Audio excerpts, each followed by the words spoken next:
Arambagh railway station আধুনিকীকরণের কাজ চলছে দেখতে পাচ্ছেন। আরামবাগ রেল স্টেশনে সমস্ত কোটা প্লেট লাগানো কমপ্লিট, চেকারস্টালি কমপ্লিট। আরামবাগ রেল স্টেশন যাত্রী শেড বা ছাউনি শেডও কিন্তু রেডি হয়ে গেছে, বসার জায়গা রয়েছে এবং প্রচুর সিস্টেম বা সুবিধা স্টেশনে দিতে চলেছে পূর্ব রেল। এবং সামনে দেখতে পাচ্ছেন সমস্ত যাত্রী শেডগুলো কিন্তু এখনও সেরকমই রয়েছে, ওপরে ছাউনি দেওয়া হয়নি, শুধুমাত্র যে টালিগুলো ছিল কোটা প্লেটগুলো সেগুলো কমপ্লিট হয়ে গেছে একদম 1 নম্বর প্ল্যাটফর্ম, এবং 2 নম্বর প্ল্যাটফর্মে তো কমপ্লিট হয়েছে এবং সামনে দেখাবো আপনাদের।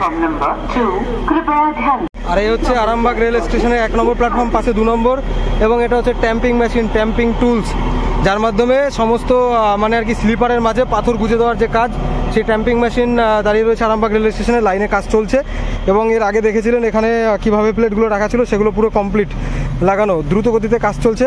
আগামী দিনে এই আরামবাগ রেল স্টেশনের সঙ্গে যুক্ত হতে চলেছে আরামবাগ হয়ে গোঘাট তো চলছে, এবং গোঘাটের পরে ভাবাদিঘির সমস্যার সমাধান হলে কিন্তু লাইন পুরো যুক্ত হবে, বড় গোপীনাথপুরের দিকে চলে যাবে সোজা।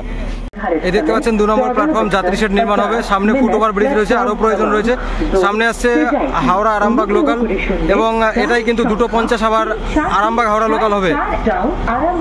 প্রচুর মানুষজন এখান থেকে ট্রেন ধরে, হুগলির একমাত্র লাইন এদিকে, যেটা কিন্তু এই সাইডে একমাত্র সিঙ্গেল লাইন হয়ে রয়েছে।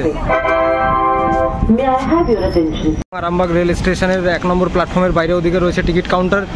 এছাড়াও কিন্তু স্টেশনের টিকিট কাউন্টারে বিভিন্ন রকম সুবিধা হয়েছে, এটিভিএম মেশিনের ব্যবস্থা রয়েছে, সমস্ত কিছু। আগামী দিনে এই প্রজেক্ট যখন কমপ্লিট হবে, আরামবাগ থেকে কিন্তু আরও বিভিন্ন প্রজেক্ট রয়েছে, যেগুলো কমপ্লিট হলে আরামবাগ একটা জংশন রেল স্টেশনে পরিণত হবে।